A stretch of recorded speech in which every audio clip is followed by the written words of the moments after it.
Hi, this is my review of Darker Paths 3, the Demonolater. This is an optional character class for the Adventures Dark and Deep role-playing game, but it can also be used with any other old-school Renaissance game, any D20 based game in general. However, this is a very tricky class to work with within a party of adventurers because of its alignment and the way this class uses powers and abilities. We'll get into that later. First, let's talk about the quality of the PDF. The quality is pretty good. It doesn't have bookmarks, but this is a fairly short PDF, just 19 pages long, so it's not much of a problem. And you have, well, great organization, everything is well explained and written.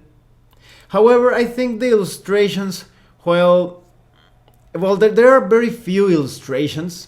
Some of them are really nice in communicating that theme of the Demonolater and making pacts and bargaining with demons.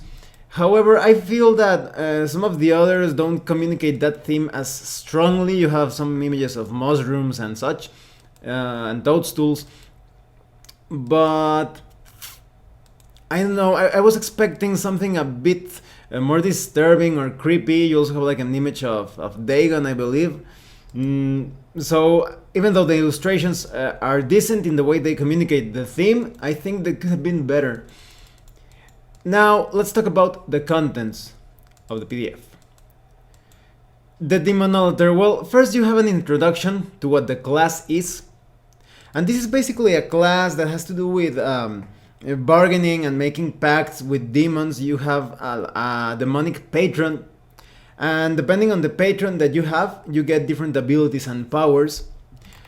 The difficult thing of working with this class is the requisite when concerning alignment. For example, in the other Darker Paths classes, you have the Necromancer and the Witch, and they needed to be evil, but you could be lawful evil, neutral evil, but the Demonolater needs to be chaotic evil. That's mandatory.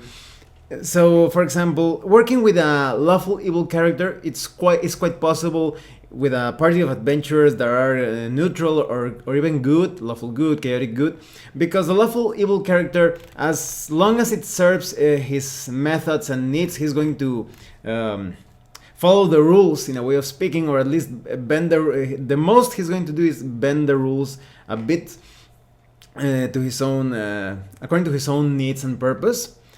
And if you have a neutral evil character, you can somewhat trust that that character is going to somewhat follow the rules.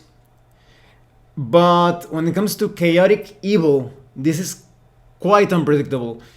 It's the most psychotic, selfish, incorrect way an adventurer within the party is going to act. The alignment of chaotic evil is like the epitome of evil in Dungeons and Dragons, at least in my experience when it comes to interacting with such an alignment. And so it's quite difficult to pull off. It's not impossible, there are certain ways. So for example, maybe the demonic patron has some sort of like a grudge or conflict with some other demon lord that is threatening the realms or some city or whatever. And the party of adventurers could be like assigned with a task of fighting against that demonic lord. And the Demonolater, because he serves another demon or he owes a demon a favor or whatever reason, it's in his best interests to cooperate with this party of adventurers. So you could handle it like that. And well, but you, from a role-playing aspect, you still need to represent that sense of evil, of nefarious intent. So I guess you could handle it somewhat like, for example, if an adventurer triggers a trap, maybe you could say that the Demonolater pushed him into the trap, trying to pretend, oh, I'm sorry, or something, and laughing. Or maybe the Demonolater, in some very subtle ways, is always trying to get the others in trouble when it's in his best interest or according to a certain objective. It's still quite difficult. it would be better if, for example, if the entire party was of neutral or perhaps chaotic good alignment. That way, some of their actions could match the actions of the chaotic evil Demonolater. But to express his theme of serving a demon or trafficking with demons, you will also have to disguise things a bit on the part of the Demonolater. For example, maybe the Demonolater needs to sacrifice a certain number of enemies that day or that week or whatever, and he could be like, oh, maybe he's disguised as some sort of battle cleric, and he could tell the player characters, oh, I need to dedicate my enemies to my deity. So now the enemies that we kill, I'm going to dedicate them to this particular demon. I mean deity. So, and he kind of like tricks the party, and they have to play along. Like, oh, that doesn't sound too bad like that. And he's actually making those sacrifices to that demon according to a certain pact. Now the Demonolater, even though he's a subclass of the cleric class, he feels a bit more on the druid side. It's even explained here in the PDF, because druids are kind of like in harmony with nature, and they get some benefits from nature, and they also protect nature. And the Demonolater, well, instead of nature, it's kind of better presented as hell, being in harmony or perhaps in chaos with hell. And so many things have to do with the Demonolater serving certain powers, hellish powers, and getting favors from different demonic entities, and having to accomplish different tasks for those demons. You do get some pretty good tips on how to handle, for example, evil campaigns, because that's not always easy. If you want to create a party of evil adventurers, you could do that. If you're going to do that, I recommend that you read some of R.A. Salvatore's books when it comes to Drow and Artemis Entreri, so you get a chance to play villains or anti-heroes, so things don't fall apart. And the material presented here is quite easy to convert and modify. Maybe there are only a few things that you want to use for your game, or your, for example, if you want to modify the cleric character class, you could use some spells and abilities from the Demonolater, because there are a lot of new spells in this PDF. Or maybe you want to use the Demonolater as specifically as just an NPC or even the main villain. It's up to you.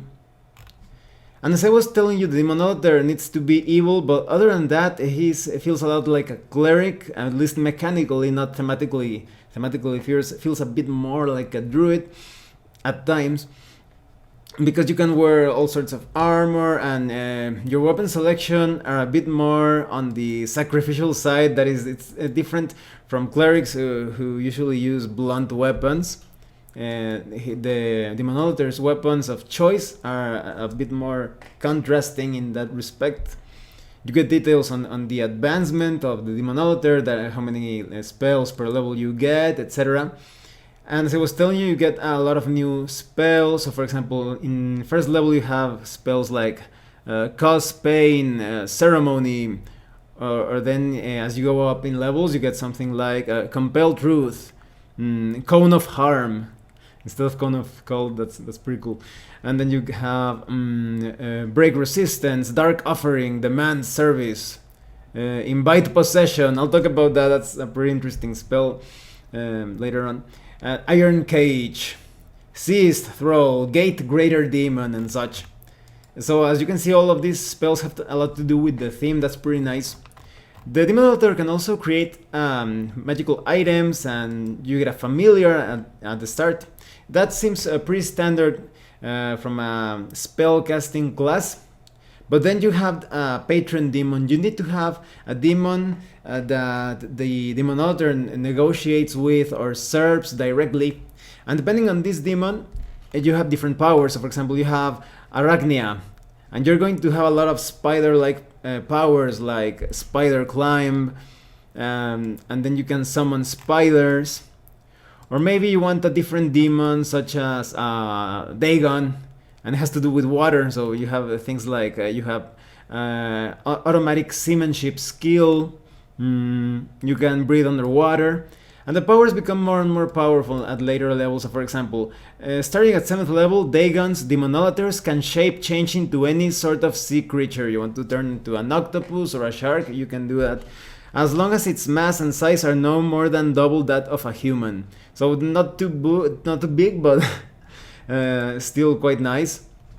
You have a lot of demons. You have Jublex and Obsidiacs. Some of them are somewhat pulpy. Some others are real demonic entities that you see in occult lore and mythology and such.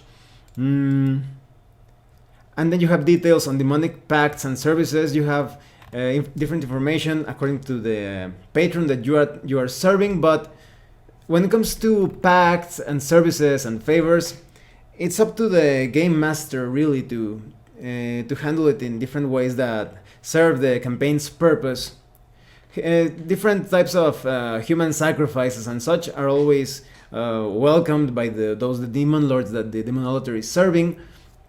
But it could be some other thing. Maybe the adventurers are going to some sort of forgotten temple or magical grove of sorts, and the demon patron is going to tell the Demonolater something like, I need you to kill this guy there, or to retrieve this treasure. And the Demonolater, because he's always benefiting from the powers that patron is giving him, he will have to do it, or he could get into trouble.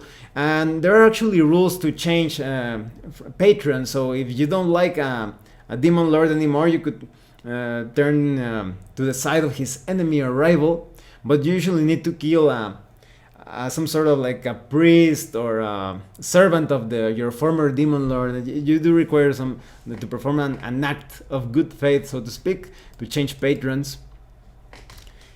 Now let's talk about the spells. There are some pretty crazy ones. Most of them have to do with summoning demons, getting to some sort of agreement to perform a different service. But there are also some pretty wild spells. For example, Invite Possession. It basically allows a demon to possess your body momentarily, to get a favor later on, to assistance in battle, or to have that demon guarding a certain area or person or item, etc. But while that demon is possessing you, he's going to be able to do anything with your body. And you have a random table to determine the outcome. So maybe you killed a lot of people or even raped people when you were being possessed, or you stole things, you did all sorts of evil things. And when the Demonolater once again gains control of his body, he's going to get into trouble, most likely. So these are always risky spells, but because you have the Legions of Hell at your disposal, you can do pretty much anything that is needed in a campaign. Guard duty, try to harm your opponents directly through the use of demonic servants. And as you grow in power, these servants grow in power as well, because first you're going to be able to summon just very somewhat weak demons like imps and such, but as you level up, your demons will be quite intimidating and destructive. So overall, it's sort of like a give and take situation with the Demonolater, always trying to outsmart the demons that the Demonolater bargains with in all sorts of pacts and agreements, so that he doesn't end up in a very bad situation. Well, what do I think of the Demonolater character class? Well, I think it's pretty good. The theme and the way the theme interacts with the rules of the class is just perfect. However, as I was telling you, this is a very tricky class. This is one of those character classes that could get the party into trouble. It's going to be quite easier to use the class with an evil party of adventurers, because, for example, if you get possessed as a Demonolater and you start doing all sorts of evil things, the evil party of adventurers is going to be like, oh, well, he's crazy, what are you gonna do? And they're going to be able to put, let's say, not get bothered a lot by the Demonolater's crazy antics, to put it in a way. But if you have a good party of adventurers, it's going to be quite challenging to integrate the Demonolater. As I was telling you, it's not impossible, but that's the main challenge. So the only thing that you will have to consider if you want to get this character class is that there is going to be difficulty getting that Demonolater into a party of adventurers or a specific campaign. But other than that, the class is pretty cool. It's going to be quite interesting again, in a way of speaking, to handle all those crazy things that the Demonolater is going to do while being possessed or while making pacts with demons, because there could be, well, that depends on the game master, but maybe the certain demons are going to demand things that the Demonolater was not expecting. Maybe it doesn't have to be like very evil things, but quite dangerous. Maybe a demon wants a specific object or relic or whatever hidden in a very secure castle or temple, and the Demonolater is going to be, oh no, how am I going to get into that place? That also serves like an adventure seat. So the Demonolater, it's a very challenging class, but it seems quite fun nonetheless, and it's always interesting to face that challenge of trying to keep party coherence in the campaign with such an unpredictable character class. Well, thanks for watching my review. If you have any comments or questions, please let me know. See you later.